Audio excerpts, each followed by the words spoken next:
Everyone, news भी react करने जा रहे हैं, काफ़ी इंटरेस्टिंग है और उसका टाइटल है teachers day meaning of love. पर एक टीचर होने के नाते मैम ने समझाया कि मतलब लव के बारे में उन्होंने कुछ जो कि लोगों को आजकल गलत फहमी रहती है, वो किसी चीज़ को भी अट्रैक्शन को ही लव समझ लेते हैं, तो उन्होंने पूरा इस चीज़ के बारे में बताया है। तो देखते हैं क्या है वीडियो में। अगर आप न्यू है चैनल पे, चैनल को सब्सक्राइब कर दीजिए, लाइक कर दीजिए, शेयर जरूर कर दीजिए। तो वीडियो को शुरू करते हैं। जो ये शायरी सुनाते हैं तब तुम लोग जो बातें करते हो ना बेटा, जैसे तुम लोगों की एज में, मुझे नहीं पता किसी ने तुम्हें समझाया कि नहीं समझाया, लेकिन मुझे ऐसा लगता है बीइंग अ टीचर ये मेरी जिम्मेदारी है, मैं तुम लोगों को इस बारे में बता दूं थोड़ा सा, क्योंकि मैंने जीवन के कई पड़ाव तुमसे ज़्यादा प्यार मोहब्बत, ये किसी के प्रति लगाव, इंटीमेसी, ये बिल्कुल नेचुरल प्रोसेस है। इसमें ऐसा नहीं है कि सिर्फ तुम ही इस उम्र से गुजर रहे हो, तुम्हारे पेरेंट्स, तुम्हारे दादा दादी, हम, अब अगली पीढ़ी तुम। ये एक एहसास है, लेकिन ये खूबसूरत एहसास बेटा कई लोग बहुत गलत तरीके से सोसाइटी में पेश करते हैं। जैसे इंटीमेसी होना, किसी के प्रति लगाव होना, किसी को हम बहुत ज़्यादा पसंद करते हैं, ये खूबसूरती भरे एहसास हैं। और जिसके अंदर प्यार है ना, वो कभी गलत नहीं चल सकता बेटा, जिसको हम रियल में प्यार कहते हैं। प्यार का मतलब ये नहीं कि आप किसी के प्रति फिजिकली एक अट्रैक्शन फील कर रहे हैं। प्यार का मतलब है आप उस इंसान की खूबसूरती को महसूस कर रहे हैं और आप उसको एक अच्छा इंसान बनने में मदद कर रहे हैं। इंसान का मतलब होता है मानवता के लिए जीना, समाज के लिए कुछ बेहतर करना। तो असली प्यार वो है जो आपको आपका बेहतर वर्जन बना दे। आप जिस काबिल हैं, हर आदमी के अंदर ना कोई काबिलियत है। कोई भी लड़की किसी लड़के की लाइफ में अगर है, या किसी लड़की की लाइफ में कोई लड़का है, तो बेटा वो सही है या गलत, इस बात का अंदाज़ा इस चीज़ से लगाया करो कि उसके आने से तुम्हारे जीवन में क्या प्रभाव पड़ेगा। वो अगर तुम्हें गलत रास्ता दिखा रहा है या दिखा रही है, क्योंकि आजकल ये प्रॉब्लम सिर्फ लड़कों की नहीं है बेटा, कितने ही लड़के भी बेचारे इस तरह के गलत रिलेशंस का प्रभाव ये पड़ता है कि उन बेचारों की लाइफ स्पॉइल हो जाती है। मैं तो तुम दोनों के कैरेक्टर में दोनों को जज कर सकती हूँ। ये लड़कियों की भी जिम्मेदारी है बेटा, किसी के इमोशंस के साथ खेलना नहीं होता। किसी रिलेशन में अगर तुम आओ तो इस बात को मानो बेटा। अब देखो, बातचीत नहीं करो, ये बातें तुम्हारे माँ बाप कभी नहीं समझाएंगे जो गलत है। मेरी बेटी खुद भी बड़ी हो रही है, मैं अपनी बेटी को भी ये सलाह देती हूँ। तुम उससे बड़े हो इसलिए तुम्हें थोड़ा सा और डिटेल में बात कर रही हूँ। अपना जीवन साथी अपनी मर्जी से चुनना कतई गलत नहीं है। ये मैं तब कह रही हूँ जब मैं खुद एक बेटी की माँ हूँ, और ये मैं उसको भी कहती हूँ कि बेटा अपने आप को काबिल बनाना, इस काबिल बनाना कि अगर तुमसे ज़िंदगी में गलती हो भी जाए, कई बार ऐसा नहीं है, ऐसा बिल्कुल नहीं है कि इंसान गलती नहीं करता, हर इंसान गलती करता है। और बहुत पढ़े लिखे काबिल लोग भी कई बार जीवन साथी गलत चूज़ कर लेते हैं। तो इसका ये मतलब नहीं कि अपनी ज़िंदगी को नरक बना के काट दें, लेकिन जब आप अपने जीवन साथी का चयन करें तो इस बात का ध्यान रखें कि ये ज़िंदगी सिर्फ 2 दिन की नहीं है। आपको उस जीवन साथी के साथ अपने, जब आप सामने दिखाते हैं ना बेटा, जब हम किसी रिलेशन में होते हैं तो हम बेस्ट बन के दिखाते हैं। आप सबसे बेहतरीन कपड़े पहन के जाएंगे, आप पूरा स्मार्ट बन के जाएंगे, लेकिन जब आप घर में होंगे तो आपकी जो रियलिटी है उस इंसान को वो भी देखनी है कि आप घर में किस तरीके से रहते हैं, आपकी ज़बान कैसी, आप बातें कैसे करते हैं। तो इसलिए किसी रिलेशनशिप में जब आओ तो इस बात को समझ के आना कि ये 4 दिन निभाने का रिश्ता नहीं है, ये ज़िंदगी भर निभाना है। और इसके बाद आपकी जो अगली पीढ़ी तैयार होगी, आप दोनों के अंदर वो गुण होने चाहिए जो अच्छे इंसान हम समाज को देके जाएं। ये 4 दिन में किसी की शक्ल देख के कोई अच्छा लगना, या महज किसी के पास बाइक है या गाड़ी है इसलिए कोई अच्छा लगना, ये लड़के लड़की दोनों के लिए कह रही हूँ, ये ठीक नहीं है बेटा। ठीक ये है कि मैं खुद काबिल बनूं, ये सब लड़कियों के लिए लड़कों के लिए भी है। अपने आप को काबिल बनाओ। एक काबिल जीवन साथी अगर नहीं है, कोई काबिल कोई पैदा तो नहीं होता, सब बनते हैं। जब मैं और परिमल सर रिलेशंस में थे, अफेयर में थे, तो ऐसा नहीं है कि हम लोग सिर्फ ये फिल्मी बातें करते थे, हम दोनों साथ रह के पढ़ते थे। मैं मैथ्स में महाबुद्धू थी, मुझे मैथ्स कभी समझ नहीं आया। ये कहीं ना कहीं मेरा एक बचपन में एक डर बैठ गया था मैथ्स के टीचर का, जबकि मैं बाकी सब सब्जेक्ट्स में बहुत परफेक्ट थी। मेरे साइंस में 100 में से 95 नंबर थे। तब CBSE में 25 नंबर का इंटरनल पेपर होता था और 75 नंबर का बाहर का। मैं आपको ये बताना चाह रही हूँ कि जो कमज़ोरी थी ना, मैंने अपने, जब मेरा और सर का अफेयर था तो उस कमज़ोरी को बेहतरी बनाया। मेरे DSSB में 20 में से 20 नंबर का मैथ्स आता था, अभी भी 20 का ही आता है वहाँ, मेरे 12 नंबर आ गए थे, 12 या 14 के आसपास। मतलब जो लड़की 0 थी मैथ्स में, और मैं कभी मैथ्स करके ही नहीं आती थी, मुझे लगता था इसमें मुझे कुछ नहीं आना, उसमें मैंने अपने अफेयर के दौरान इतनी इम्प्रूवमेंट की कि मैं उस 0 से और 20 में से 12 या 14 तक पहुँच गई। ये बता रही हूँ आपको कि आप जिस रिलेशन में है ना, वो आपके बेस्ट को बाहर निकाले तो आप सही इंसान के साथ हैं। और अगर आप किसी भी लड़की के साथ हैं या किसी लड़के के साथ हैं जो आपको पढ़ाई से हटा रहा है, तो ये रिलेशन आपके फ़ायदे का नहीं है बेटा। कभी भी दो लोग जब एक रिश्ता उनके बीच में है तो उस रिश्ते में दोनों की बराबरी होनी चाहिए और वो दोनों का बेस्ट बाहर निकाले। ये लड़कों के लिए भी है बेटा। कई बार मैं देखती हूँ इस तरह के केसेस बहुत नॉर्मल है, जिसमें लड़कियां जो हैं लड़कों का गलत तरीके से इस्तेमाल करती हैं, गिफ्ट्स लेती हैं, पैसे ले लेती हैं। मैं सिर्फ लड़कियों की बदनामी नहीं कर रही हूँ, लेकिन ऐसा भी है। ये तुम्हें भी देखना पड़ेगा कि हम जिस लड़की के साथ, और बेटा ये ना टाइम पास की चीज़ें नहीं होती, ज़िंदगी बार बार नहीं मिलती। ये 20 से लेके और 25 साल तक आपका करियर बिल्डिंग का भी टाइम होता है मेन, और इसी टाइम पे एक नेचुरल प्रोसेस है, आपको ऑपोजिट जो भी होगा वो पसंद भी आएगा। तो इस चीज़ में एक बैलेंस बना के चलना आपकी जिम्मेदारी है। लड़कियां किसी भी रिश्ते में तब बंधें जब वो उसको निभा सकें। ऐसा ना हो आप किसी के साथ बहुत ज़्यादा इंटीमेसी में है, रिलेशन में है, फिर जब आपको एक स्टेज पे आके आप कहें कि नहीं मुझे अपने पेरेंट्स के अकॉर्डिंग चलना पड़ेगा। पेरेंट्स के अकॉर्डिंग चलने में बुराई नहीं है, पर बेटा किसी भी रिश्ते में किसी को इतना हद तक इन्वॉल्व ना करना जिससे उसके परिवार का जीवन तबाह हो। कई बार ऐसा सुनने में आता है किसी लड़के ने सुसाइड कर लिया। किसी लड़की के लिए मरने की किसी को जरूरत नहीं है, ना ही किसी, लड़कियां वैसे मरती भी नहीं है, लड़के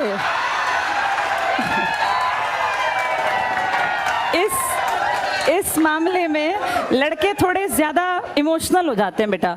जैसे कई बार हम सोचते हैं कि लड़कियां इमोशनल हैं, लड़के भी बहुत इमोशनल होते हैं। और मैंने तो लड़कों को अपने लाइफ में हर रूप में देखा, पिता के रूप में, भाई के रूप में, हस्बैंड के रूप में, बेटे के रूप में। इसलिए मैं बता रही हूँ कि किसी के इमोशंस के साथ खिलवाड़ नहीं करना चाहिए।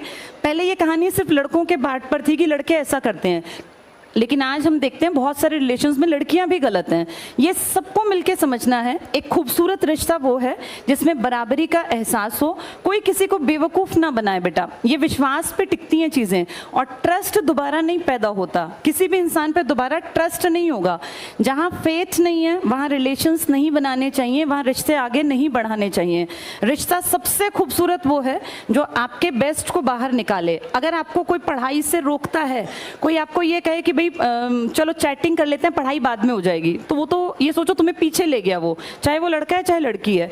होना ये चाहिए कि तू अपने इतने चैप्टर तैयार कर, मैं अपने इतने चैप्टर तैयार करूं, इसके बाद टाइम मिला तो हम बात करेंगे, नहीं तो फिर हम कल और स्पीड बढ़ा के अपनी चैप्टर्स को पूरा करके फिर बातचीत कर लेंगे। तो इस चीज़ को समझना, ये तुम्हारी उम्र में ना ये सब चीज़ें फैसिनेटिंग लगती हैं कि पता नहीं ये क्या चीज़ है। और बेटा जिनके गर्लफ्रेंड बॉयफ्रेंड नहीं है वो महा खुश हैं, उनको चाहिए पढ़े लिखे और आगे बढ़ें।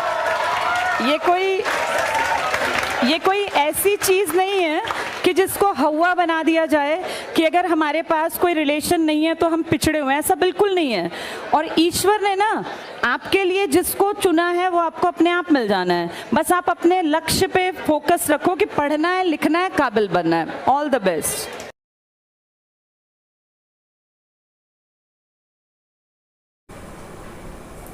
वीडियो देख के काफ़ी अच्छा लगा और काफ़ी इंटरेस्टिंग और काफ़ी इन्फॉर्मेटिव वीडियो है। और जो आजकल के जो बच्चे हैं, ठीक है, आजकल के हों या पुराने ज़माने के हों, जो भी हैं, ये मतलब सभी के लिए एक मैसेज है, सभी के लिए एक नॉलेज है कि सभी को इस चीज़ के बारे में पता होना चाहिए कि जो इंसान जिसके साथ भी आप रिलेशन में है, क्या वो आपको निखार रहा है, मीन्स आपकी क्वालिटी को बाहर निकाल रहा है, या फिर आपको वो दबाने की कोशिश कर रहा है, ठीक है ना। तो क्या होता है कि लड़कियां क्या करती हैं कि जो अच्छा लुक होता है, लड़कों का भी यही हाल होता है कि लड़कियों में अगर अच्छा लुक होता है, वो स्मार्ट होती है, तो उनकी तरफ अट्रैक्टेड हो जाती है, चाहे वो दिमाग से पैदल हो, लेकिन अगर वो देखने में बहुत सुंदर हैं तो वो उनकी तरफ खींचे चले जाते हैं। उनके लिए दिमाग मायने नहीं रखता, बस वो सुंदर दिखनी चाहिए। इस तरीके से लड़कियों का भी यही रहता है कि लड़के के पास में बाइक है, ये है, और आप इनको आप रेड फ्लैग बोल सकते हैं एक तरीके से। ये मतलब लाइफ को आप ही एक तरीके से नर्क बना देते हैं, इस तरीके के जो भी होते हैं ये, ठीक है ना। तो कभी भी कोई, पहली बात तो इन सब चीज उसमें पढ़ना ही नहीं चाहिए। सबसे पहले अपना गोल निर्धारित करना चाहिए और उस पर चलना चाहिए। लेकिन क्या है कि ये सब नेचुरल चीज़ें होती हैं, और क्या बोलते हैं कि अगर मान लो इस तरीके से होता भी है, जिनके नहीं है वो बहुत अच्छी बात है, वो अपने लक्ष्य पे फोकस करें, जिस तरीके से मैम ने बोला है। और इन्होंने बिल्कुल सटीक अच्छी सही बात कही, क्योंकि पेरेंट्स अपने बच्चों से कहने में बहुत ज़्यादा हेजिटेशन होती है, और वो कभी ऐसी बातें अपने बच्चों से नहीं कह पाते हैं। एक टीचर ही भले मतलब बच्चों से कह सकती है, लेकिन पेरेंट्स नहीं कह पाते इन सब बातों को, क्योंकि हमारा जो समाज है वो इतना भी ज़्यादा मतलब बोल्ड या फिर इतना ज़्यादा वो नहीं है कि प्रखर होकर किसी भी बात को कह पाए, काफ़ी हेजिटेशन होती है जो मिडिल क्लास फैमिली है। तो ये बातें मतलब हर पेरेंट्स को ना अपने बच्चों के साथ में शेयर करनी चाहिए, क्योंकि बच्चे क्या है कि जो 14 की एज होती है, 14-15 की एज होती है, इसमें उनको ज़्यादा बिल्कुल भी नॉलेज नहीं होती, नए उसमें होते हैं, उनकी बॉडी में हार्मोनल चेंजेस होते हैं, तो वो उनको सब कुछ मतलब डिफरेंट दुनिया ही अलग दिख रही होती है, ठीक है, अलग ही दुनिया में रहते हैं। और कुछ उनके दिमाग में बहुत ज़्यादा क्वेश्चंस भी होते हैं, जिसे हम ये बोलते हैं कि साइकोलॉजी में बोलते हैं तूफान का वक्त, मतलब क्या बोलते हैं, कुछ ऐसा ही रहता है जिसमें सबसे ज़्यादा कन्फ्यूजन की स्थिति में रहता है स्टूडेंट, और काफ़ी ज़्यादा चिड़चिड़ा स्वभाव भी हो जाता है। तो सभी तरह का मतलब ये जो एज होती है 14 से लेके 20-25 तक, तो इसमें बहुत ज़्यादा चेंजेस आते हैं। तो क्या है कि पहली बात तो हमें अगर किसी इंसान से प्यार करते हैं तो क्या है कि ये देखें कि वो, क्योंकि वो हमेशा वो अपनी बेस्ट चीज़ें दिखाएगा, अच्छे कपड़े पहनना, किस तरीके से अच्छे से अच्छा लुक, लेकिन जो उसके जो एक्चुअल जो घर में रहता है, अगर उसका ये पता चल जाए कि उसका घर का एनवायरनमेंट कैसा है और बाहर का कैसा है, तभी डिसाइड करें कि मतलब वो उसके साथ रहना नहीं, क्योंकि एक्चुअल तो आपको उसी के साथ जो घर में है उसी के हिसाब से रहना है ना, बाहर के हिसाब से थोड़ी ना रहना है आपको।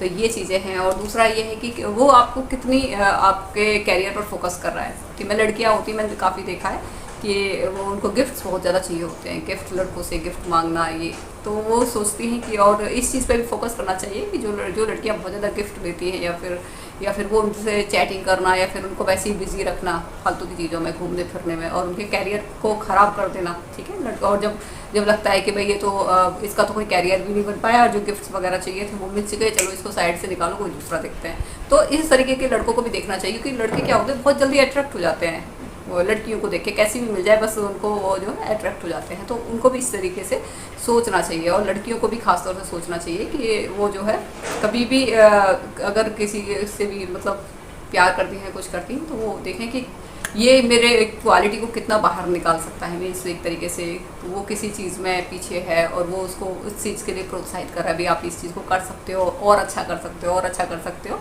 तो ये चीज़ें ये प्यार का मतलब, जैसे मैम ने बताया है कि एक ये नहीं है कि आप मतलब इंटीमेट या फिर वैसे ही फिजिकल या फिर अट्रैक्शन, ये सब नहीं होता है। ये एक खूबसूरत एहसास होता है जिसमें कि हमारे अंदर जो भी एक बेस्ट होता है उसको बाहर निकालने में हमारी जो मदद करते हैं, ठीक है। तो काफ़ी अच्छी वीडियो है ये, और मेरे हिसाब से सभी को इसके बारे में मतलब पता होना चाहिए। और जैसे इन्होंने टीचर्स डे पे एक बच्चों को एक मैसेज दिया है, क्योंकि पेरेंट्स इन सब बातों को बच्चे से नहीं कर पाते हैं, लेकिन पेरेंट्स को भी मेरे हिसाब से शेयर करनी चाहिए, ये बातें बच्चों को बतानी चाहिए, क्योंकि क्या होता है कि इस पड़ाव से हर कोई गुजरता है मैक्सिमम, ठीक है। और क्या बोलते हैं, और सोशल मीडिया का ज़माना है, बच्चे अगर आप नहीं समझाएंगे तो बच्चे दूसरी साइड से समझ लेंगे, और हो सकता है कि वो गलत समझ लें, सही चीज़ें नहीं समझें। क्योंकि क्या होता है कि सोशल मीडिया पर गलत चीज़ें बहुत ज़्यादा परोसी जा रही हैं और सही चीज़ें नहीं बताई जा रही हैं। तो क्या होता है कि जो दिमाग होता है वो गलत चीज़ों की तरफ जल्दी मूव कर जाता है। तो कभी भी लगे कि भाई बच्चा हमारा जो है गलत चीज़ों में मूव कर जाए, उससे पहले ही बच्चे को सारी बातें बता देनी चाहिए कि पहले बेटा अपने कैरियर पर ध्यान दें, उसके बाद में लड़कियों की लाइन तो वैसे ही लग जाती है, ठीक है। अगर आपका कैरियर, अगर आपका वो बन जाता है, कैरियर अच्छा है आपका, आप जॉब वगैरह अच्छी ले लेते हैं, तो उसके बाद आपको प्यार होता है तो आप प्यार करिए कोई अच्छे इंसान से, ये नहीं कि बस शकल सूरत देखिए और बस। क्या होता है कि लड़कियों का ये आदत होती है कि बस शकल अच्छी होनी चाहिए, बस ठीक है। तो इसी वजह से मैंने देखा है कि बहुत सारी जो अच्छी लड़कियां होती हैं, थोड़ा सांवला रंग होता है, बड़ी टैलेंटेड लड़कियां होती हैं, उनको रिजेक्ट कर दिया जाता है, शादी रिश्ते नहीं हो पाते हैं। या फिर लड़के भी ऐसे होते हैं जो बेचारे थोड़े से लुक में अच्छे नहीं होते हैं और टैलेंटेड होते हैं, उनको भी रिजेक्ट कर देते हैं। क्योंकि ये जो सुंदरता का जो वेस्टर्न कल्चर है ना, ये फेयर एंड लवली वाली क्रीम और ये जो इस तरीके की जो चीज़ें चलती हैं, ये कहीं ना कहीं समाज से हटनी चाहिए। बेकार की बातें हैं ये सारी। इंसान की क्वालिटी पर फोकस करना चाहिए, ना कि उसकी सुंदरता पे। और बहुत अच्छी वीडियो है, और आप बताइएगा आपको हमारा रिएक्शन कैसा लगा। अगर आपको ये वीडियो पसंद आई हो, रिएक्शन पसंद आया हो, तो आप इस वीडियो को सब्सक्राइब कर दीजिए, लाइक कर दीजिए, शेयर कर दीजिएगा। जय श्री राम।